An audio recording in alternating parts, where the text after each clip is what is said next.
What is up, everybody? Welcome to the Of Like Minds video podcast. We have a super special guest today, Mr. Kyle Lau, writer and director, TV and film, former Bruin. Whoop, whoop. Kyle, thank you so much for coming on to the show today. Appreciate it.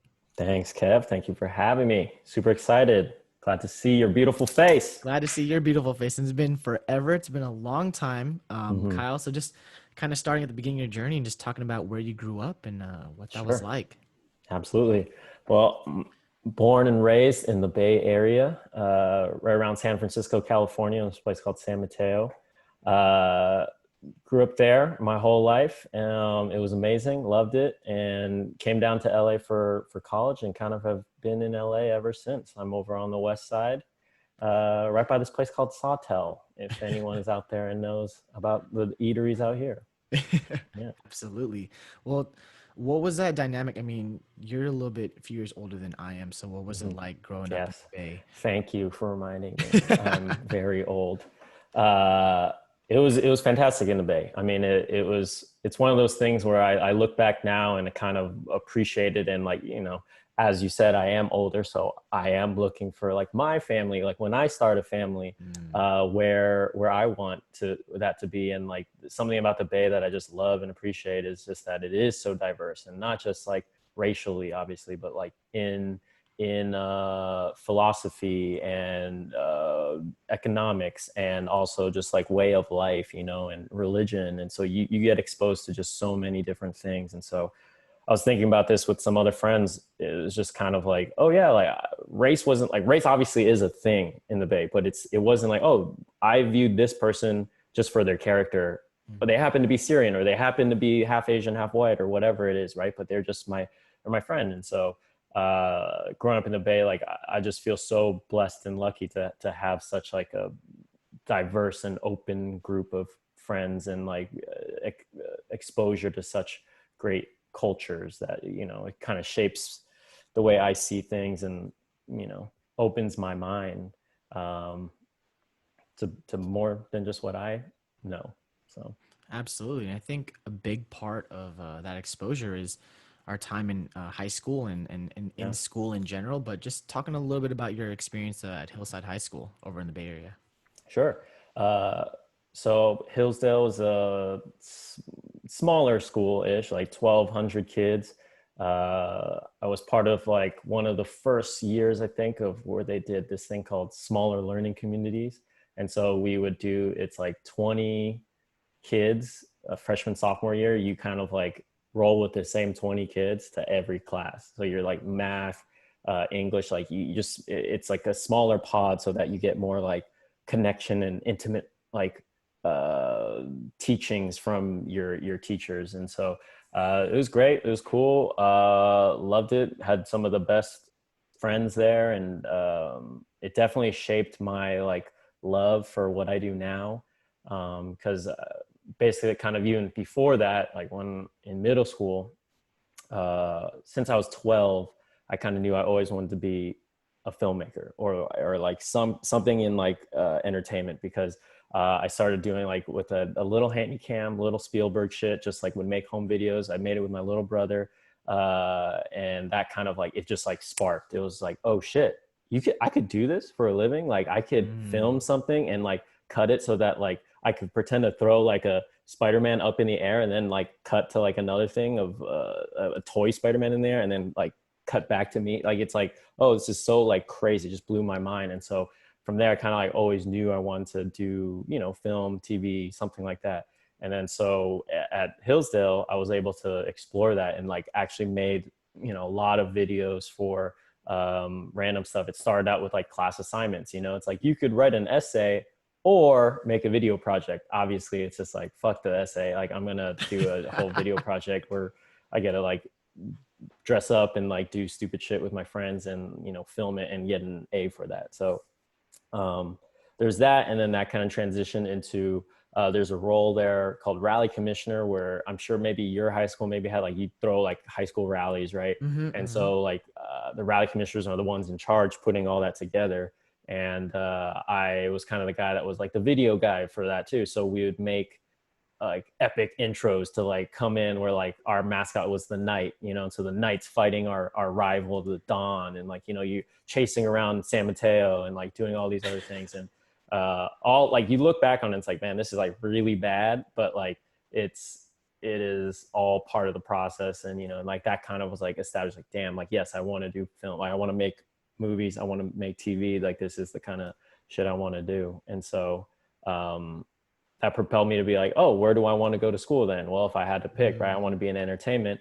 I remember like, I think it was my sophomore year, like pick a school to do a project on. And I picked UCLA because it was just like, I love sports. And, you know, UCLA obviously really known for their sports, and also they're in LA. Fantastic filmmakers have come through UCLA. So it was like, that seems to be the one. And so it was my number one. And when I got in, I definitely shrieked like a little schoolgirl, and but was so excited, and it obviously started the journey. Absolutely. And we're going to get into all that in just a second, but you had said something initially in the beginning Mm-hmm. of that whole thing, and you talked about back in Hillsdale. Sorry, excuse me. I think I missaid that earlier, but Oh at no. Hillsdale, the smaller classroom learning Mm-hmm. environment. So, Yeah, talking about what that dynamic is like, learning and being with the same people in different classes. I know for me, my experience was it's like a typical, like you go to different classes and you have just adjusting to different kids. So, maybe just talking about the pros and cons of a small school environment and also bouncing around with the same group of kids. sure. I think that it was nice for like freshman, sophomore year to have that, just because you kind of had, you know, high schools can be tough, man. It's just like, you know, you go basically, I mean, I grew up in Foster City, which is like a town like, you know, 5 minutes away from San Mateo. But it's like, I've known these kids for all these 13 years. And then now all of a sudden you're going to this new environment where you're seeing like all these different middle schools coming together, and it can be intimidating, you know. It's like a lot of different people, a lot of like, you could get lost in the crowd. And so I think it was nice that like, okay, no matter what, like you have this squad of people that like, you know, intimately. Like I knew like, oh, what this person's like mom and dad were doing, and like, you know, what this assignment was. And you just like to leave and have some friends, you know, that you kind of know, like, oh, for school at least, and classwork and academics, like I can lean on these people to kind of like, you know, work together with, and have, and like, you know, and to know the teachers, and to have like teachers that actually look out for you, you know, like they knew what I was doing. They knew like what sports I was playing. Like, oh, well, Kyle has football at 3 p.m. So like, you know, let's make sure we have to make sure to tell him to do X, Y, and Z so before his practice. You know, it's like that extra attention that teachers give in this like smaller learning environment is nice, because then they obviously are your teachers, but they also kind of become like mentors and friends, right? Or you just kind of, oh yeah, like someone is looking out for me. And like I think especially in that very interesting time of high school, where I know a lot of my friends in high school were going through some crazy shit, you know, home wasn't dope. And so it's kind of like, it was nice to have a teacher or someone there that's kind of, oh, like I'm gonna look out for you, like you can always come to me, and like you just have a little family away from your family. So I enjoyed it, and so glad. Absolutely. Was there ever like a particular teacher that maybe had a lasting impact on you or just had a, closer bond with than the others, or kind of one that stood out, or was it kind of just across the board? Everyone was just I very mean, supportive. of course, there's like a few that like stick out in my mind. I mean, to name them all would be insane, but like off the top of my head, I mean, I have to shout out to my basketball coach slash dean slash seventh grade social studies teacher slash other freshman sophomore year basketball coach. Is this gentleman named Mr. Stevenson, who he taught in my middle school, and then as I went to Hillsdale, he went to Hillsdale too to become a teacher. And so we just kind of like you know, so like he knew me since I was 12 all the way through 18, and has always looked out for me, and you know, was my basketball coach from freshman sophomore year, and then he transferred to varsity when I got on the varsity team. And so he's seen me at my lowest when I'm panting, like working my ass off running hills, and he's seen me, you know, graduating with a diploma in hand. So you know, he definitely has given me a lot of mentorship throughout those formative years. And I have to shout out to Miss P and Miss Showman, a bunch of people who, like, you know, as you know, with Joy and previous podcast Mhm. Joy, uh, teachers are very awesome, and they're like family, you know? Like family. No, Yeah. absolutely. And shout out to all those teachers you mentioned. And just talking a little bit about, you had said earlier you had found film that you knew that you wanted to do that pretty young, and Yeah. also talking about, sports is a huge thing in your life. So just talking about maybe that school and extracurricular balance, middle Sure. school, high school, and you doing varsity and you getting more deeply ingrained into film. Yeah. What was that dynamic like? Well, I think it kind of all sports. I love sports, and it's no secret there. But I've played sports since I was like 5 years old. So it was kind of, started with t-ball and soccer, and you kind of keep going, and then I ended up playing football, basketball, baseball in high school, and it was one of those things where just like it sets like a very like structured lifestyle, and also just like work ethic for me at least, which I think I kind of take that sports mentality for like life and for especially film, which it's not directly translative, if that is a word, but it for me, that's kind of how my brain works and how I like process things. And it's like, oh, if you gotta learn how to do a jump shot, okay, well then start with like small jumpers, and you keep going, you do 20 reps, okay, then you move back, and then now you keep going. Now I'm gonna hit 100 free throws, now I'm gonna hit, and that kind of translates to other things in my life, but just balancing the two kind of like made me make sure that I had to like,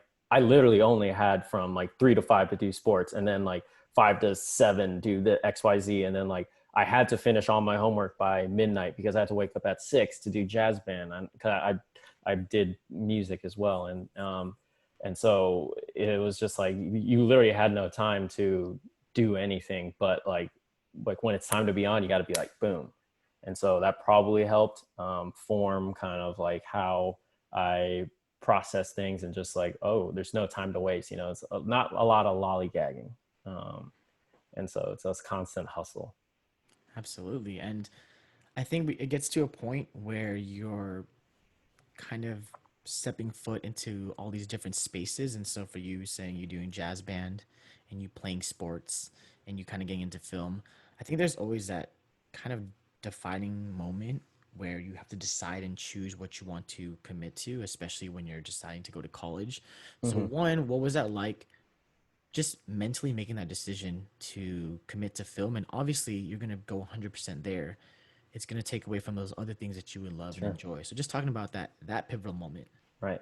Well, I know the people watching this or listening to this can't see me, but I am like obviously NFL and NBA stature. I'm like 7 feet 310. So no, I'm more like 5'10" on a good day, 5'9" really, 5'8" at night kind of guy, depending on what shoes I have on. But I knew from the jump I'm probably not big enough to play professional sports. And so I love it. And it's obviously still passionate. I still play men's rec league. I literally had a golf event yesterday. And so, Hmm. um, but it was just kind of like, I think out of all the things that I have, I think my mind hopefully is the actually the most valuable thing, like the things that I have to say, and the things that I want to show, and the stories I want to tell, and the demographics I want to highlight,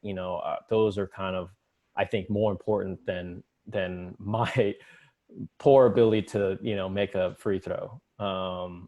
So yeah, that to me, it was a very kind of clear, like high school, we'll get to a point where, okay, great. I have played maybe D3 baseball or basketball somewhere.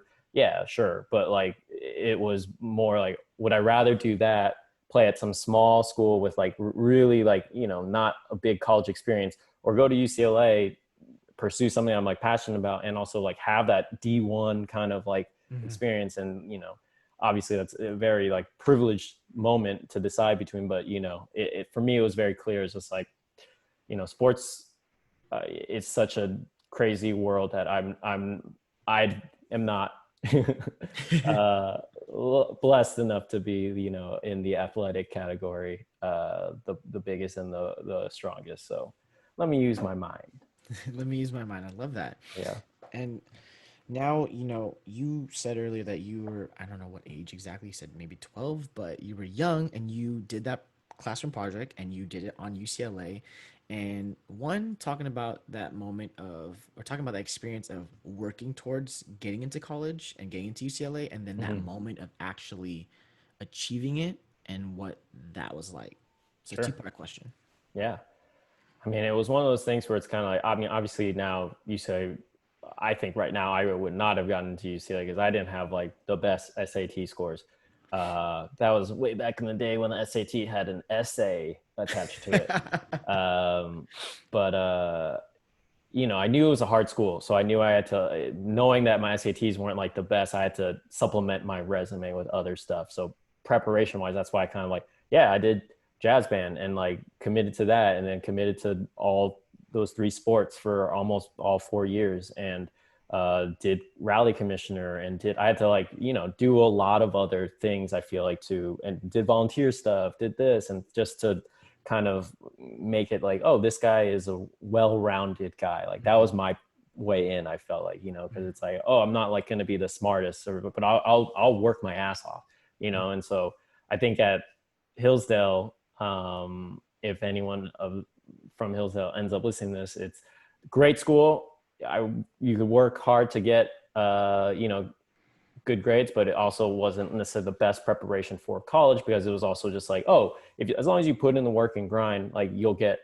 A's. mhm, It's actually more like effort versus like actual and maybe memorization here or there, mhm, but it's not as much critical thinking. So it's kind of like you if you really wanted to, you could like get a 4.0, mhm, just by like putting in the time, not necessarily like being the best and brightest. And so mhm. um, that helped too by having like be able to work and get like a 4 point something GPA was nice, and supplementing that with like all the other things while trying to like maintain like a social life and be a normal person is cool, but we all have goals. So Yeah, absolutely. And then what about like that moment of finally learning that you achieved that goal and that initial, it's always fun to hear the stories of you getting that letter or you getting that email and you mm-hmm. getting into UCLA and what that moment was like for you and your family. I mean, it was crazy because I still can vividly remember. We were at the Hillsdale High School,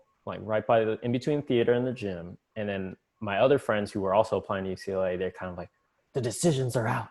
The decisions are out. And so I'm like, oh, fuck. And I didn't want to check. I think at that point, right, it was 2007 ish, 2008. So Mhm. I don't remember. I think I had an iPhone. I might have still had a Razor. So like I don't know if I could have Razor. checked. Yeah, I couldn't have checked my uh internet on my Razor because obviously that's hella expensive, and so we had to like go. I drove back home, went on, and I was like, this is like a moment. Like I went into my room, and all my parents and my parents and my brother were there, and just like, I'm gonna go in my room, and I closed it, I like, opened up the email, and I finally saw the congratulations, and I'm like, fuck yeah. And then I just came out and just was like, it was excited, like, yeah, because obviously they're like, dude, if he doesn't get in, fuck, we're about to have to console this kid. Uh, but yeah, it was a great moment. I feel super lucky, and obviously, like that changed everything for me. I would not be where I am without UCLA, and so. Now, did that do, obviously, the admissions come out middle of senior year, so you were still in high school at that point. Did Mhm. that do anything once you got accepted? Did that do anything to your confidence or mentally and how you felt about the work you were doing? Like Mhm. maybe validating all the work you put in, or what did it do for you? Like hearing that Oh, it, decision. it made me say fuck everyone, and then I just like did whatever I want. No, it did validate, and I'm like, but it was more like a big sigh of relief. It's kind of like this. And obviously, any high school kid out there listening, like college is like, that's all people ask you, right? Where are you going to go to college? What do you want to do? What do you want to do with your life? And it's like, it's a lot. And so to actually just have a definitive, this is my plan, is just easier to make everyone shut up, but also Mhm. just like, it's just like now I knew I could start preparing for that next step. And I think, right, it's right before spring semester. So kind of like that last semester of school, uh, you know, I didn't necessarily like take it easy. A lot of people take that semester easy, but it was just like, oh, I want to cherish like this last kind of semester as a high school student, because after this, it's kind of like, you know, moving to LA, doing different stuff, and yeah, like just wanted to really appreciate without going too crazy, because obviously if you get, you know, below a certain GPA or like get some write up thing, you get Yeah. you know, your acceptance is taken away. Hmm. So yeah, yeah, Cool, cool, cool. just celebrated. I love that. And now you're UCLA, and that is another huge transition. And I think aside here, but I do really feel for those going to school right now and seeing kids moving to the campus and then having to move back because of the pandemic. Yeah, And at least in our time, and just talking about what that transition was like for you, going from where you grew up in the Bay and now having transitioned to SoCal, and UCLA being the huge university that it is. One, talking about how you adjusted and what that transition was like for you. So maybe just kind of zeroing in a little bit on that freshman year. sure. Well, first thing was buying like more basketball shorts, because I was like, damn, LA is hella hot. And just like, I did not like the dryness out here, and just like average temp, like, you know, I like wearing just like t-shirts. Like I needed like graphic t-shirts or like some like new attire, because I was like, I am not dressed ready for this. Because in the Hmm. Bay, you always like have a hoodie or like, you know, always jeans and this, and, you know, Hmm. so it was a night. It was first and foremost, like, you know, obviously that's the number one thing in the transition. But as far as just like lifestyle, I mean, like most kids, I think it's just like you're growing up, you know, like this is usually the first time you're on your own, you know, and Hmm. so I'm learning how to do laundry, you know, and learning how to do like, yeah, like I have all the time in the world to, like, if I want to just like fuck around and go drink at this one party, sure, I could do that. Or I could study for this like Math 31A, you know, and it's like, what do I want to do? And it's like, I thank my, as we were talking about earlier, like sports kind of like structured schedule lifestyle, because it kind of made me realize like, oh, well, what is interesting? How do I prioritize things? And like trying to find out, like, you know, life while trying to still have a college experience is tough, but like you need to be able to balance all that and like make sure that you're getting the work done in school, but while Hmm. being able to, like, you know, still like getting the work done outside, if you know what I mean. Hmm. So Talking a little bit about how you ultimately came down to deciding what you wanted to major in and focus mhm. in on, and then even how film still played a role, but not on paper, I guess. Is that correct? Because Sure. you didn't I did not major in didn't film, so no. yeah, so just talking a little bit about that love for film, but doing it in other avenues and then Sure.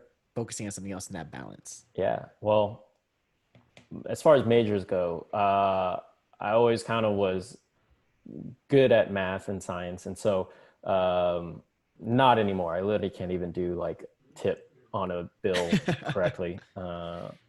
But you know, so when you get in, I knew UCLA's film program, you could only get accepted junior year, and so that was kind of like, oh, so I needed to declare something for the first 2 years was the whole like kind of thing. And so I was looking around, so as a joke, but I came in as potentially astrophysics, because I was like, oh, this is like, I love space and I'm good at physics, so let's do it, right? um, but it ended up being so bad because I took calculus in high school, and then I Math 31A Hmm. I took, which is calculus in college. And I'm like, what the fuck is this? Like, I had no idea what this was, you know? And I was like, even as a bit, like, this isn't worth uh, doing like South Campus, which is like the math and sciences things at Hmm. UCLA classes. And so I was like, okay, I got to like figure something else out, because I can't even, like, my GPA was like the lowest it's ever, I've never seen like so many twos, you know? And I was just like, damn, I got to like do something else. And so I applied for communications, which I heard about and did, and you know, I looked up a lot of my filmmaker icons, and Spike Lee was a mass communication major, and I was like, great, like let me see what this program is. I looked into the program. It's like everything that I really enjoyed and loved, which is kind of like, you know, what are the implications and responsibilities of people doing communications around the world, right? Filmmakers, if you put a Black man in a certain type of role, what does that portray to the world? Facebook and Twitter, right? Like when you're posting stuff, like what does that say about the times and the trends? And, you know, so we analyzed all that sociology wise, like, anthropology wise, all these other, you know, different ways. And so I was like, this is dope. And at the time I was kind of like, oh yeah, it will just be for like, you know, this year until I get into film school. But then fast forward to junior year, I didn't get into film school actually. And then, so I was like, oh, that obviously was a surprise. But it ended up being probably like the best thing for me, because I also was able to learn. I was able to supplement my learning and knowledge other ways. You know, it wasn't like going to school to, oh, this is how you light a set, theoretically light a set, or like do this thing. It was like I was able to learn the bigger picture stuff. And then on the side, comm classes are very nice for the reason that I had classes on Tuesdays and Thursdays only. Mm-hmm. And so I had Monday, Wednesday, Friday off essentially. So I was able to, you know, work on sets and like go do gigs. You're supposed to do internships, but I never did. I just shot and wrote my own stuff. And so it was like, I was able to kind of do both. And so that was, again, like a blessing in disguise of not being able to get in. And so that's how I got onto bigger sets and was like a PA, a production assistant, or like some art swing on some random like grad student film or some indie project in LA, you know? And so it was just, light in the darkness of like getting rejected, but still being able to do something with it. Yeah, well, I think that is a huge thing, being able to take something that you were looking forward to and working towards and trying to get into the film school and ultimately not getting that. So if you can just take us a little bit about, I mean, I know it's as simple as you just kind of did other work, but one initially that had to have done something to your spirits and kind of your Totally. outlook on things. And how did you kind of turn that around and use that as fuel to kind of Yeah. push forward? Well, I say to myself that I'm not like someone that holds grudges, but then like even now talking about it, I'm like, fuck TFT. I'm just like, which I don't like. I support TFT and UCLA filmmakers, but it is one of those things where I still remember the interview where it's like, oh, if I answer this one question differently, I probably would have gotten in. Mm, But it kind of, everything obviously happens for a reason. And like, you know, the initial bitterness and the judginess, like kind of hits you. And like, obviously still, you know, I'm like, well, how long ago was that? Like, you know, like almost 10 years ago, 20 years ago. Now it still lingers, but like, you know, it does add fuel. Cause it's like, oh, so you don't, for me personally, it kind of got to a thing where it's like, oh, so all these people that got in, you think are better filmmakers than me. mm, And, you know, like off the jump. And so just my competitive nature, I kind of was like, okay, let mhm. me prove them wrong. And so like, I just worked harder, you know, now, and like now, not that I have looked it up, but I feel like no one in that class, maybe except for one person, who is my good friend actually, is in the TV film business, you know? Mm. And so it's kind of like, haha. But at the same time, I would I be this far in my life if I didn't have that chip on my shoulder? I don't know, you know? And so, um, yeah, I think everything happens for a reason, obviously. No, absolutely. I So, think it's such an interesting point that you say that everyone from that class that got into the film school, essentially everyone but one, isn't even in the business anymore. So just maybe just talking a little bit about you being a living example of that and not having to actually done it on paper, but you doing real work and real work experience, yeah. and talking about just some of the most notable jobs that you've done during your college career in terms of even those smaller gigs, just kind of going into those things a little bit more. A lot of PA, jobs, a lot of writer's assistant, being a writer, just taking us through that journey and like doing work. And you're like, okay, you don't think I'm good enough. I'm going to do as much as I can, more than what's in that curriculum. So just talking to Right. us about that.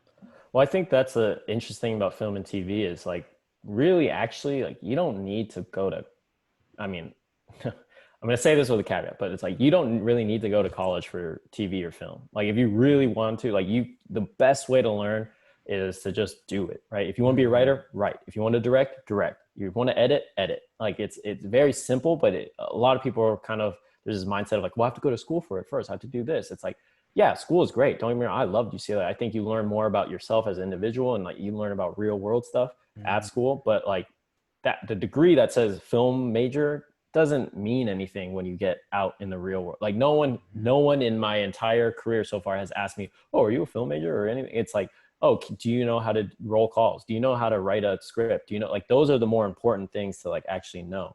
And so you only achieve that by actually doing it. And so I kind of, again, choosing to go to LA, home of entertainment, it was, I feel very lucky to be able to experience that because, like, yeah, on a Wednesday in like mid-April or whatever, I could, like, instead of going to class, like I would go to have to like work on this Sony film and like over in Culver City. And it's like, okay, great. But I was like an art swing. I just random little gig where I like moved fucking like art pieces around, right? Like that's literally my job, is like to do, but like it's like little gigs, and you get in these networks and you learn like, oh shit, it's not necessarily about like your degree, but it is really who you know. And you know, and what I feel lucky too, being on those lower level positions, I was able to learn and mess up without any stakes per se. You know, it was kind of, I learned what a PA did. I learned what a art department person did. I learned what all these different, you know, assistant camera, all these lower level people in on the set, like how they are supposed to interact. And so just taking bits and pieces from all that and like having an appreciation for all that, like that was essentially kind of like my grad school. Whereas I was able to experience all that and learn the minutia of set life. You know, how do you talk on the walkie-talkie? How do you do this? What's like going on? And so, and I could take that for when I was doing it for real after school, and, you know, hopefully maybe getting paid for it. And so, yeah, it's just at that point I was just hungry, right, to prove people wrong, right? Oh, like film school didn't want me. Okay, I wanted to learn everything, and so I took like almost any gig. I was just kind of like, okay, let's do this short film. Am I getting paid? No, fuck it, I don't care. Like, you know, well, I'll wake up from at 4 a.m. to go drive all the way here, do this, and like, I'll run errands, I'll do whatever, you know. It's a hunger and desperation almost, without, you know, you still have to have self-value. And like, I'm not just doing anything, you know, I'm not sucking random guys dicks to move up in the PA ladder, right? But it's kind of like, you have to, you know, you have to go out there and you kind of have to put yourself out. And like, when you meet a good crew, which, you know, I know we're talking about the future later, like I do feel like, you know, finding a camp and finding your crew is very essential to kind of like, especially in entertainment, you know, rising up, because it is truly who you know. And like, you trust is such an important thing, right? If I know, like you, Kev, I know you can dance your pants off, and like I need like someone, especially with great footwork like you, right? It's like, okay, great, I'll hire you, right, for this one short film thing. And like, that's kind of how it is for all types of gigs. And you know, the longer I'm in it, the more I see it to be true, because it's like you're adding things to your repertoire and your skill set, but it's like people are hiring you because they know you can deliver on X, Y, and Z. And so, I love yeah, that. I love that. I love that. And when you and I met, Kyle, I think at the time it was 20 sometime during my undergrad, but yeah, I think you were with Family Guy at the time. And that was just like, I okay, remember just learning that about you and just hearing that. I was just like, whoa, like this is wild. Like I know someone like that's in the industry, and just I think it's yeah, just some really cool insight that you may or may not have. So if you could talk a little bit about your experience and what that was like and what your role was sure. when you were with Family Guy. Sure. So to go transition a little bit in between UCLA and Family Guy, it kind of was, we graduated, rah, you're done, you're ready to see the real world. And it's like, oh fuck, I'm in the real world right now. You're like really in LA, like, you know, and so you got to pay this rent, you got to pay this other thing, you got to do it without this security blanket of school. And so I ended up getting a job over at CAA first, which is a talent agency, where it was the classic like entourage shit, where I'm like, have a little headset, rolling calls, like, you know, wearing suit and tie, making absolutely nothing, but just, you know, just trying to learn the industry. And then, but from there, one of my mentors from UCLA, this gentleman named Steve Callahan, who's the showrunner of Family Guy at the time, kind of reached out and said, oh, he needed there's openings at Family Guy. And so I had the assistant experience over from CA. So I was like, I hope this like can translate. And it luckily did. And so I interviewed for a job there, and he's like, yeah, let's do it. And again, who, you know, I knew Steve a lot more from our time at UCLA. where we both were, I was Broomwood's counselor, he was Broomwood's guest, and just like some, Hmm. random coincidence, we kind of met and like hit it off. And that's, what propelled like, oh, probably landed me or helped land a job as a production assistant over at Family Guy. And so that role, what that role entails, uh, definitely takes a college degree. Is I got lunches for a lot of people. I changed coffee every hour or so, and wrote on a post-it what time the coffee was changed. I would even collect keys for all the artists that stayed late, and because so they didn't have to go down to get the keys from the valet. And like really, tedious, minimal stuff, but it was just, again, a foot in the door. And it's just kind of like, Hmm. I'm here on one of maybe the biggest shows ever to be made, Hmm. to just know, like, to learn how do they write story. And like, and again, it's just like, I'm in the door, how do I navigate this like vehicle? And like, was able to pick things up here or there. And that helped me kind of rise up. And so from there, as I started as a PA, was able to kind of move up to become Steve's assistant, which was called showrunner's assistant. And so that basically is like, I help the showrunner, who is basically the CEO of the show, I would say. They all creative decisions, all like businessy kind of decisions, all go through them. Like they're like the final, boss, the one that like answers for the whole show. And so just being his assistant was like a tremendous, another kind of grad school where you just learn like, how do you run a show, right? And that's ultimately my dream and goal. And so how do you interact with all these different personalities and these writers, and how do you deal with network and executives, and like, and I'm, again, like low stakes, like I'm just the assistant, I'm just on all these calls and just listening, and just like, oh, okay. And I, you take a little bit each step of the way, and you kind of like learn how people are operating and doing. And so from there, I was able to get the next kind of half step up too in that world is called a writer's assistant, which is the assistant that goes into the writer's room and types down all the notes, and literally make sure all the jokes are written down, and like we actually write the script out while people are dictating and stuff like that. And so again, very like tedious, minimal job, but like you're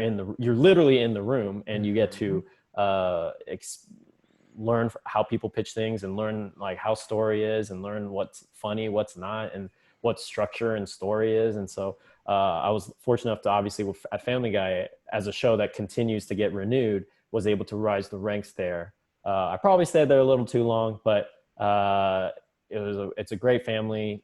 Love them. And I would definitely not be where I am without Family Guy. And so, I love yeah. that. Was that the first kind of major gig that you kind of booked post grad, or what was that kind of like navigating and transitioning, from UCLA to finding Totally. work and student loans are kicking in 6 months and Yeah. so on and so forth? I mean, yeah, that was my first like show gig, I would say, for Mm. sure. Like transition over from like, when you're doing anything entertainment, like a agency assistant, right? That's kind of more like a corporate structure where you kind of like you're working every day. You have to go to the office, and then you go into like there's other lines of work where it's like if you're a PA for set PA, like you're only working when there are sets available, and you kind of like have to jump from like show to show. It's almost like a freelance position, right? Hmm. This was able to jump on a show in the office setting where it kind of felt like a 9 to 5 job, which is like usually not normal, like to have consistency in a gig like that. But yeah, it was feeling very fortunate. I forget kind of exactly what the question was, but just like just how it was landing that gig. Yeah, Or just even navigating that. I mean, I know that you said Family Guy was like the first like major gig in terms of like right. industry, but just continuing on with what that transition was like post grad and like transitioning to the Got it. next thing and going through there. Yeah, I mean, I think stability was huge. Just like after you graduate, just like having a job and like finding what you do, right, Mhm. is that transition. And so uh, having a show that allows me to learn and grow on it was kind of very helpful. Where I didn't get paid much, obviously, but it was a place where at least the paycheck was consistent, and there was a culture Mhm. here, and there is a place where you can start getting closer to what I ultimately want to do. So as I was doing all the like on the side writing and directing and things, you know, I was able to still learn on my day job from these professional writers and producers. And so I think as you mentioned, like that's kind of where we met, where I was able to like take these risks and like, we'll do a music video together, or we'll do like, I can write these scripts and like get notes from these really funny people, you know, over here, and get and learn from them and learn why my stuff you know sucks, or how I can get better, right? And yeah, so it was really nice to have that transition, I guess, to be in a place that was a little bit more stable, while honing and perfecting the craft. Yeah. And do you find yourself, um, initially, obviously, this is when you were younger, you wanted to get into film, and you're currently in this post grad kind of era, you're finding yourself doing a lot more writing, a lot more different things.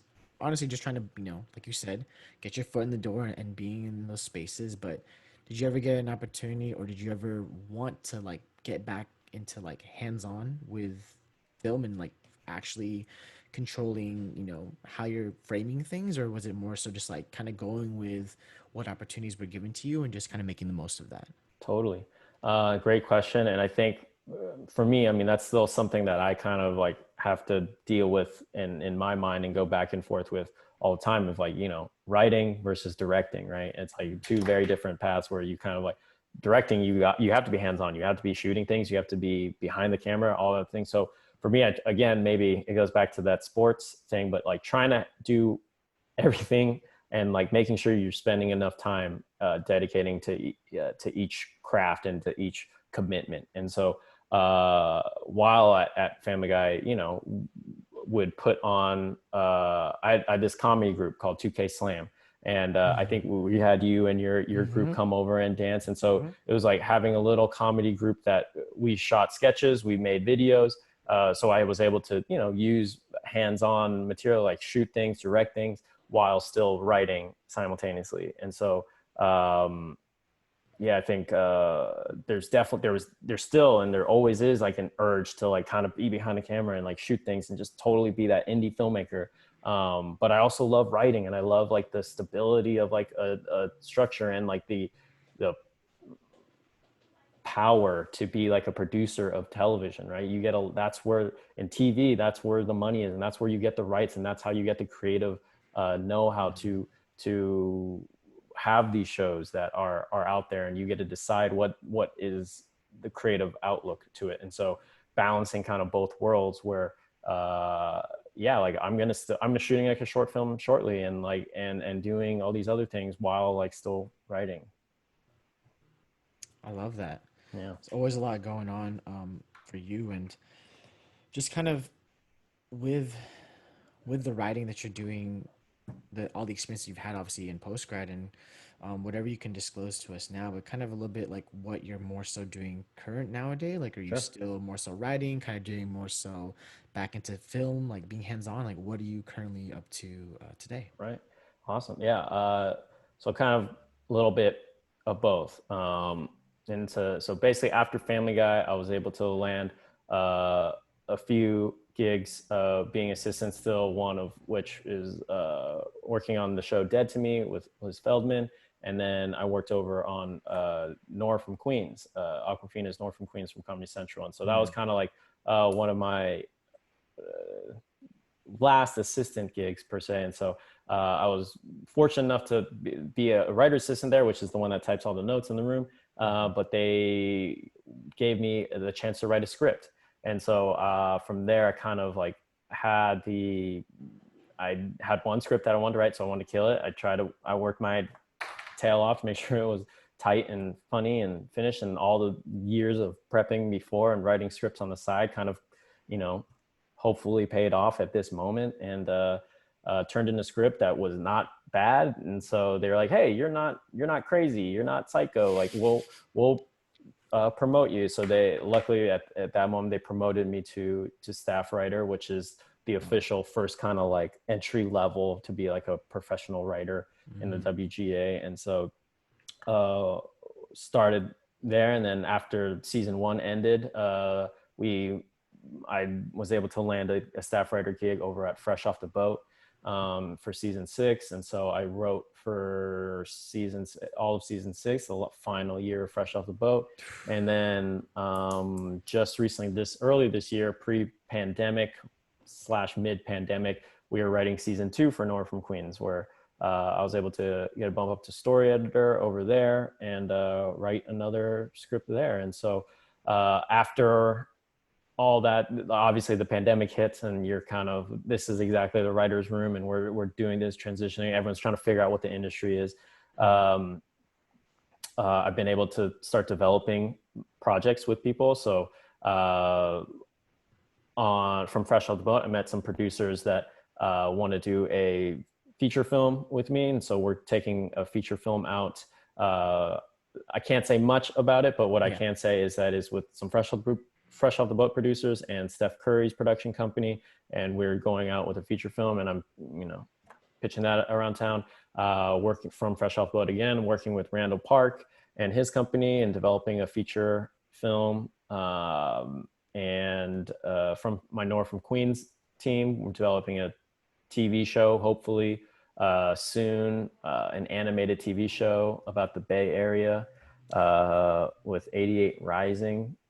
So hopefully can do a project and get that sold from there. And then from the directing front, as I kind of mentioned earlier, aiming to shoot a short film soon. Obviously that kind of has stalled with pandemic and what sets are like, gathering and being safe. But have that with right now with the DP of Free Solo. And so we'll be just chugging along on that and just like constantly trying to grind. Oh, I have another TV project that hopefully we can go out and sell that is about space and aliens coming to Earth. And so super fun stuff. I love it. I think I wanted to, one point that really stood out to me, you had talked about, I actually didn't know, I forgot, because I'm sure I saw it, but I forgot about you being able to be a part of writing for Fresh Off the Boat. And you said that was the last season, right? For season Yes. 6. Yeah. Mm-hmm. So I think one that'd be interesting just to hear your perspective is just, being a part of that process and to create and to write for people that look like you. I think that's especially that show in particular is special to me because it's like, whoa, like you see people on TV that look like you, Totally. and that's not usually the case for us. So just Yep. talking about what that experience was like, just you're playing an integral role for a show that again people like you can identify with. So what was that Yep. like? Well, I guess I should have first and foremost said when I had that moment at 12 of like, this is what I want to do filmmaking. The main reason why is because I wanted to, like, you're an Asian dude, I'm an Asian dude. We don't see very strong Asian males out there. We don't see like non hypersexualized Asian women out there. It's like I would want to change the representation of Asian Americans, and that kind of like through my communication studies majors, like obviously like that's what hit that chord for me. And so everything that I wanted to do was kind of like geared towards like, let's show a better 360 representation. Let's like just have more stories that are true, that are of like minds, and just like to share our story and our culture out there so that it's accurately represented. And so obviously having a chance to work on Fresh Off the Boat was like a dream come true, because when that came out in 2015, I was just like mind blown, right? A 90s kid that grew up loving hip hop and is, has brothers that everyone thinks are cuter than them. It's like that's my life, and so I felt so lucky to have the opportunity to work on it. And it was just, I think that's a lot of the reason why I was hired for that show. And I love everyone on that staff. But the one issue was that there at the time when they were deciding who was going to be in the room, I think, there wasn't very many Asian people. I was one of 3 full Asian people, 2 half Asian people that were on staff out of 15. And so I think one asset that I could bring was my ability to be that Asian boy POV, because that was me. I grew up in that world. And so able to speak on things like what it's like to be an Asian American in the States. And again, a credit to every producer and every writer on that show, because they allowed me to have, as a staff writer too, right? You're like technically the bottom of the line. They allowed me to speak my piece and like let my voice be heard, which I obviously appreciate. And so I was the last Asian American writer to in the season that's episode aired. And so I really wanted to emphasize that I wanted it to be an Asian centric story. And so I wrote, I talked to the producers and wanted to make sure that we told something that had to deal with Asianness. And that's what ended up becoming Lou Wants to Be a Millionaire, which is when Louis, the dad, goes on to Who Wants to Be a Millionaire with the great Regis Philbin, rest in peace. And he was able to kind of, we kind of learned the backstory of how he started this steakhouse. And it was about how he, as an Asian guy, didn't want to create an Asian restaurant because that's kind of like a stereotype. So he wanted to like kind of overcompensate and be very like white, you know, American steakhouse, versus Eddie, the next generation, was kind of like, oh, I want to add, you know, this Asian dish to the menu. But it's this kind of like divide of like this one generation of, why aren't you proud of being Asian? And this other one, like, in order to fit in and assimilate, we have to be American. And so it's like, that's a very specific like Asian American identity crisis conflict that I feel like a lot of people, you know, my parents are immigrants.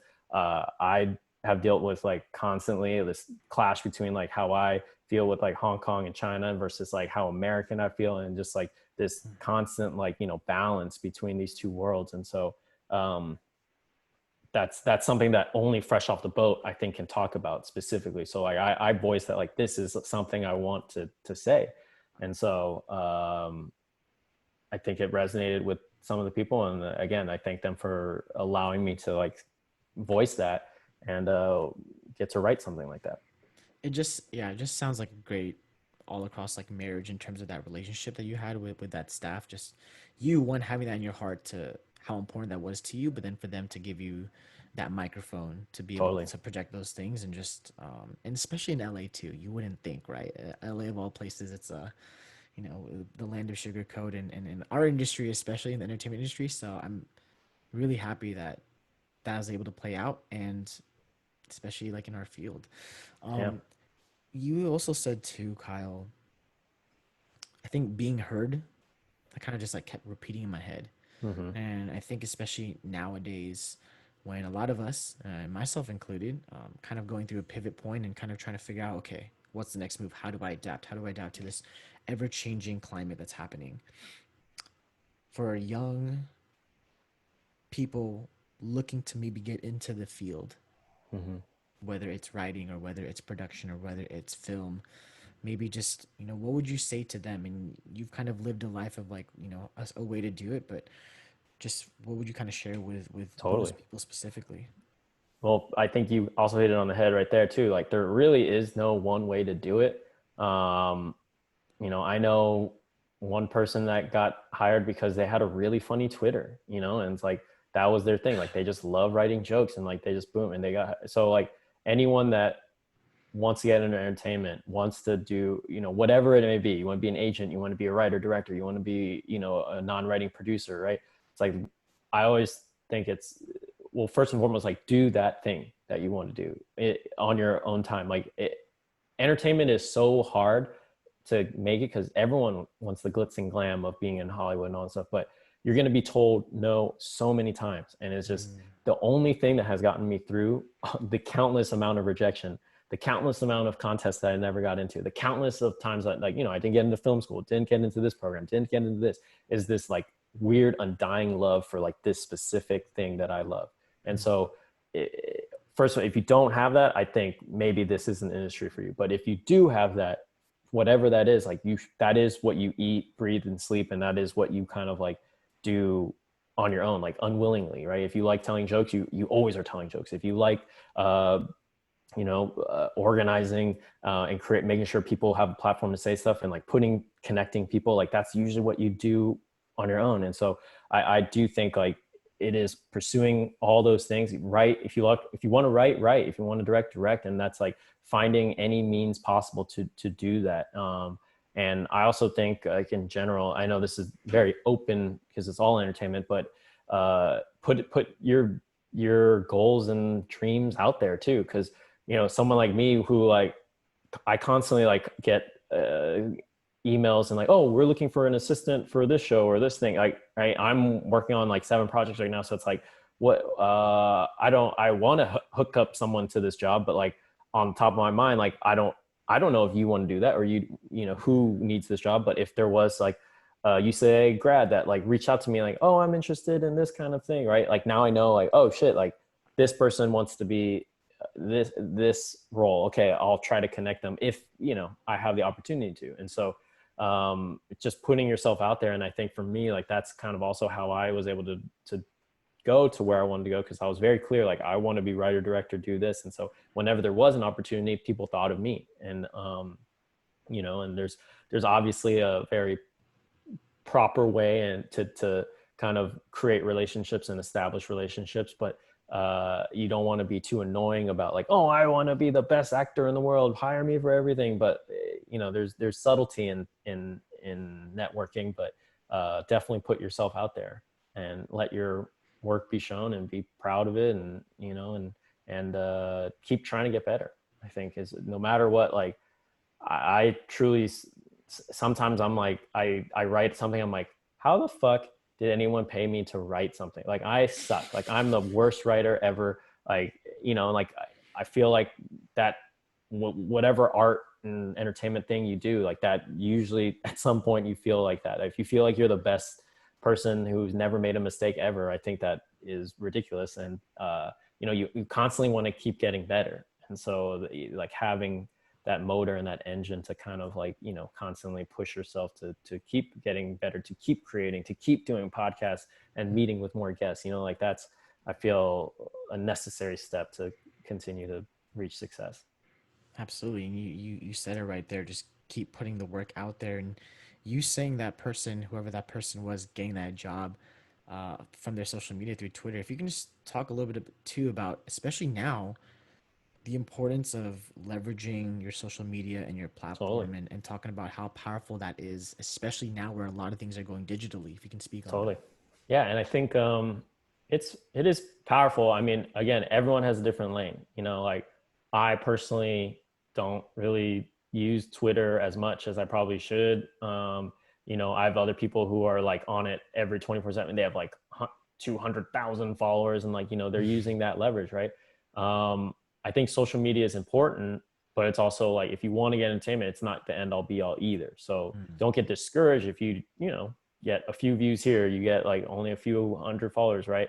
It's more about, like, doing what you love to do, because everything ultimately pays out for itself. But if you are trying to use social media as leverage, I do think then, yeah, it is your brand, right? Like, for me, when people want to hire me as a director or whatever, like, they look at my Instagram, they look at me, like, my website and what I can do, and, like, visually, right? Because you can, especially for directing and for any visual medium, it's kind of like, you look at something on Instagram, right then and there if you like it or not. Like, there's an aesthetic of, like, oh, like, what kind of person is, what's their color tone, what's their all what is their vision, how do they angle things, and so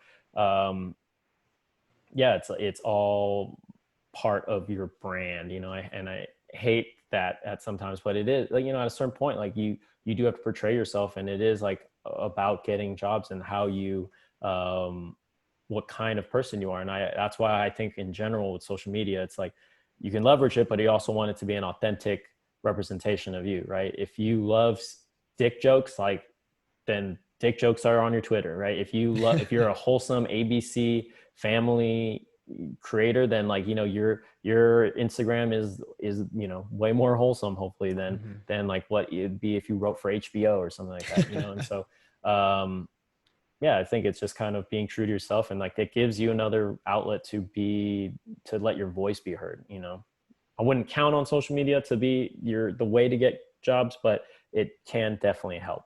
Mm.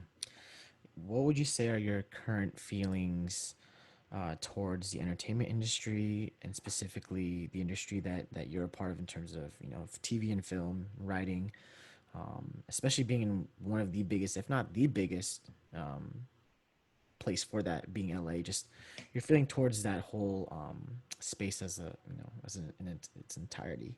What would you say to that? How I feel just being in How it, you feel just or what towards towards the the whole industry industry as a whole.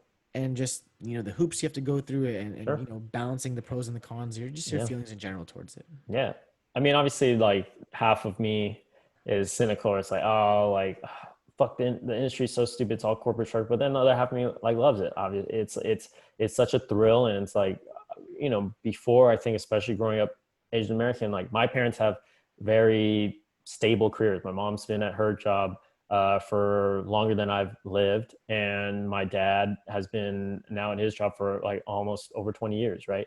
And so I come from a world where like stability in your job, like this is your job, this is what you do, versus now it's like, oh my God, I literally have no idea what I'm going to be doing next month, right? It's like I could be jumping on this, that, and that. So there is a thrill and love for that. But as an industry as a whole, I do feel optimistic. I feel we are kind of waking up and realizing, oh, like certain stories need to be heard. Like the fact that, you know, Nor from Queens is even a show. I could not even imagine that, like, 10 years ago, whereas like, oh, like a kind of stoner Asian and her like degenerate family, like in New York, like that's crazy, right?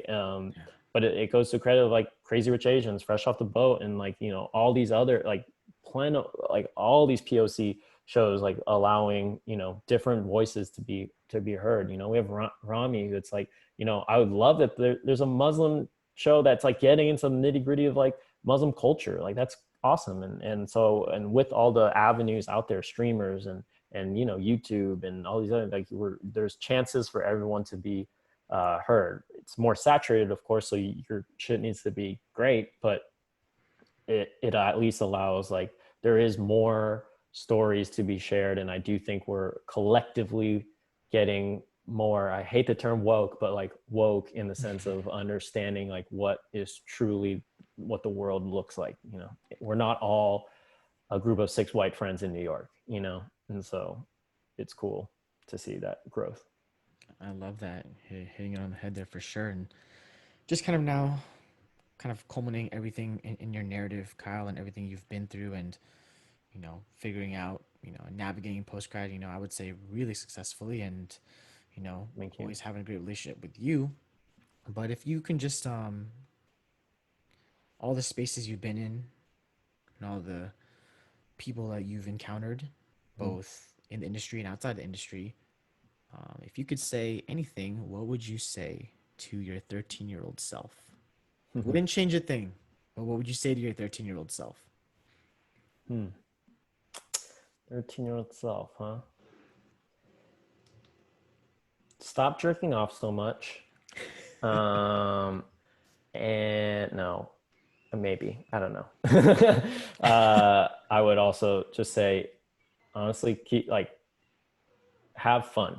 And I think that is, sometimes people get lost in that. And I think especially in entertainment, you get so you know you get rejected and you feel dejected and you feel like all this like negative energy. But it's like, what I've realized is like the people that just have fun for what they do, like they're the ones that are actually happy and that are like doing, like, like we're not saving lives, we're not doing all these other things. We are very impactful in people's lives, but I also think like every step of the way, whether you're a PA, like getting lunch, right, make it fun, have fun with yourself, uh create joy. Because like I realize like having joy out in the world is never like a bad thing. Yeah. It's like we need more of that now more than ever. And Mm. I personally find myself sometimes being a little depressed and like looking at the world and like, damn, like every day I get a new notification of like, damn, this is stupid fucking shit. But Mm. like we got to make the best of it. We got to bring joy out there, and that's hopefully we can make everyone, just a little bit happier. And so, I love that, Kyle. Well, Kyle, I just want to say thank you for your time thank today and you. reconnecting. And Yeah. it's been a long time, but hopefully we'll be able to have you back on at some point and check back Yeah. in and see how you're doing. And obviously there's so much going on in LA specifically, and you're always juggling many projects. But just want to say thank you again for sharing your narrative and being vulnerable and being transparent. And I know I that you're going appreciate it. to help influence not just young artists, but just people kind of navigating through their journey. So Yeah, absolutely. Thank you for having me first and foremost. And, this is epic and I'm excited to see your journey. You're always great person, great individual. And, we're going to, this is not the end, we're going to be continuing to be in each other's lives. And I'm excited to see what mountain you climb next, my friend. absolutely, man. It means the world to hear that from you. And likewise, the sentiments are the same to you. And have much love for you. And I'm looking forward to the next time having you on, Kyle. Absolutely. Hey, let's Appreciate get it. it.